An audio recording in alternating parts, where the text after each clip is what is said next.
Muito boa tarde aos telespectadores e telespectadoras da TV Arapuã, começando mais uma edição do nosso programa. Hoje eu recebo o secretário da Preservação, Revitalização e Inovação do Centro Histórico Inova Centro, secretário Tiago Lucena. Secretário, como é que você está? Tudo bem? Seja bem-vindo, obrigado por atender o nosso convite. Obrigado, Bruno, obrigado pelo convite. Estarei sempre aqui disponível para a gente bater esse papo, trazer essa transparência para o nosso cidadão. E como sempre eu digo, eu me sinto muito bem-vindo aqui na casa. Então a gente vai precisar muito da imprensa, precisar muito de vocês para que a gente construa esse desafio, que a gente vença esse desafio junto aí lá no centro, que é de todos nós. Essa é uma pasta nova, iniciativa do Poder Executivo, notadamente que foi aprovada pelo Poder Legislativo, e a informação que o senhor ajudou, inclusive, na construção, no pensamento desse projeto para que o Executivo pudesse aí ampliar suas políticas na área central de João Pessoa. Em linhas gerais, para a gente se aprofundar um pouco mais, o que é a secretaria, que é a abreviatura de Inova Centro? Bruno, na verdade, o prefeito ele estava com uma missão muito importante de, eu não vou dizer salvar o centro histórico, porque a gente precisa também trabalhar uma questão que o centro ele não está totalmente abandonado. Poucas pessoas conhecem muita coisa que acontece lá, a vida noturna, um sabadio bom da vida, tem muita coisa que já acontece lá, mas o prefeito ele precisava realmente fazer uma requalificação geral no centro, devolver esse sentimento para a população, esse pertencimento, né? E ele tinha conversado comigo para ajudar nesse projeto. Então a construção da Inova Centro, né, a gente pode falar assim, até para abreviar aí o nome da secretaria, ele traz esse desafio de requalificar o nosso centro, do centro estar mais vivo, com moradia, isso é prioridade absoluta, a moradia, né, trazendo também a inovação, para que a gente não fique somente naquela ideia, e que quando eu digo somente eu não diminuo, mas que não fique somente vamos preservar, vamos pintar as fachadas das casas, vamos fazer. Não, a gente precisa inovar, a gente precisa trazer projetos inovadores. A gente tem exemplos no Rio de Janeiro, Recife, São Paulo, onde a inovação ela se comunica com a nossa história. Então essa é uma das funções aí da Inova Centro, trazendo iniciativas relacionadas ao turismo, relacionadas à moradia, à segurança, isso trazendo inovação. Mas, repito, uma das prioridades absolutas da Inova Centro, se comunicando com outras secretarias e outros órgãos, é trazer moradia, além das moradias que a própria Prefeitura já está concedendo. A gente tem ali no prédio do IPASE, Nações Unidas, na antiga Proserve, mas também tornar o centro um ambiente que a própria iniciativa privada se interesse em investir lá, né? Que veja viabilidade para investir lá com moradias.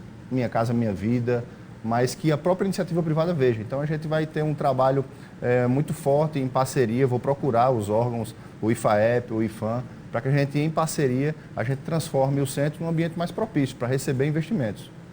Há uma constatação, um sinal de alerta, não somente de João Pessoa, mas a gente pode presenciar isso em São Paulo, que é a maior metrópole do Brasil, você vê presenciar aqui ao lado, em Recife também, de um distanciamento, uma mudança de comportamento da população, saindo do centro e se deslocando mais para os bairros. A população passa a viver nos bairros. O porquê esse movimento acontece também aqui em João Pessoa, que não consegue fugir dessa rota, que é um padrão nacional de distanciamento do centro. O porquê nós chegamos a esse ponto? Isso, a moradia acho que é uma questão cultural de décadas atrás. Ao longo dos anos as pessoas quiseram morar mais perto da praia. Historicamente a gente pode ver pessoas foram morar em Manaíra quando era ainda um bairro de barro, não era ainda uma área nobre. A área nobre era o centro naquela época. Na parte do comércio a gente vê aí algo muito forte com o comércio eletrônico, com o comércio indo para bairros como a Torre, como Mangabeira, a própria BR. Então a gente precisa olhar para o centro hoje, não querer que volte como era antes, porque a gente precisa identificar quais são as novas vocações do centro. Não adianta a gente querer pensar que vamos trazer de volta todo o comércio que saiu do centro, de volta para o centro. Não, a gente precisa identificar quais são as novas vocações. A moradia é uma delas, a gente já teve. É um bairro que é totalmente estruturado para moradia. É um bairro que a gente vê hoje João Pessoa crescendo até os limites do município, para Gramame, para o Parque do Sol, mas a gente vê que o centro ele foi, de certa forma, esvaziado em relação à moradia e vários prédios, várias casas sendo abandonadas. A gente vê hoje casas que estão com árvores dentro delas, né, só com a fachada. A gente precisa ver o que é que aconteceu, o que é que a gente precisa destravar, né, porque de nada adianta a gente ter uma legislação que protege tanto o nosso patrimônio, e eu costumo falar que eu sou a primeira pessoa que vou defender veementemente a proteção à nossa história, ao nosso patrimônio. Mas a gente precisa fazer uma balança equilibrada entre a proteção do nosso patrimônio e o desenvolvimento da nossa cidade. João Pessoa cresceu de população, Recife diminuiu. Então, para onde essas pessoas vão morar? Então, o centro está estruturado. O centro só não está 100% calçado porque tem uma ruelazinha ali perto da Rua da Areia, acho que não dá nem 50 metros, só falta ela a ser calçada. Então, é um bairro que está estruturado para receber moradia. O que é que a gente precisa? Desburocratizar para que tanto o poder público como a iniciativa privada possam usar, fazendo retrofit, que é uma linguagem que a arquitetura usa para fazer uma revitalização do imóvel, mantendo fachada, mas aí concedendo espaço para não somente moradias, mas novos comércios, novas vocações, como teatros, museus, gastronomia. A gente tem ali a General Osório, que atualmente e naturalmente está sendo criado ali um corredor gastronômico. Do ano passado para cá, principalmente por conta dos incentivos fiscais, a gente vive hoje um momento em João Pessoa que nunca existiu tanto incentivo fiscal para o centro como a gente tem hoje, em todos os impostos. Isenção total de IPTU, de ITBI, o ISS veio para o mínimo possível, que é 2%, o governo do estado deu isenção total de ITCMD e tem o programa do ICMS Cultural, que financia projetos com o fomento do governo do estado. Então, a gente já vê na General Osório um corredor gastronômico sendo criado.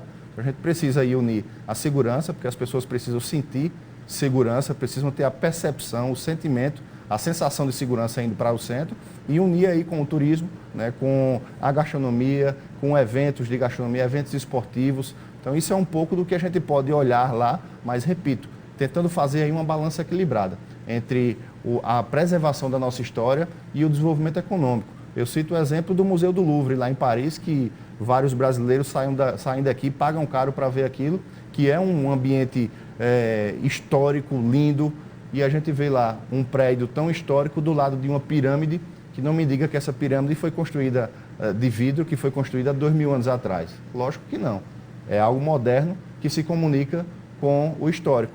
Da mesma forma, a nossa Câmara Municipal, um prédio moderno que a gente vai entregar para a população, fazer esse registro aqui da coragem do presidente Dinho, um prédio moderno se comunicando ali com os imóveis que fazem parte do terreno, imóveis históricos. Então é esse jogo, esse meio termo que a gente tem que encontrar para que a gente volte o desenvolvimento da nossa cidade para o centro histórico. E não somente o desenvolvimento, mas o sentimento do pessoense em olhar que lá a gente tem várias belezas. Eu fui num prédio agora no domingo de manhã, subi lá no quarto andar de um prédio, e Bruno, é impressionante assim, a vista que você tem do Rio São Inhauá, das nossas igrejas, enfim, é então, algo que a gente quer, né? Onde tudo começou, é o nosso coração ali.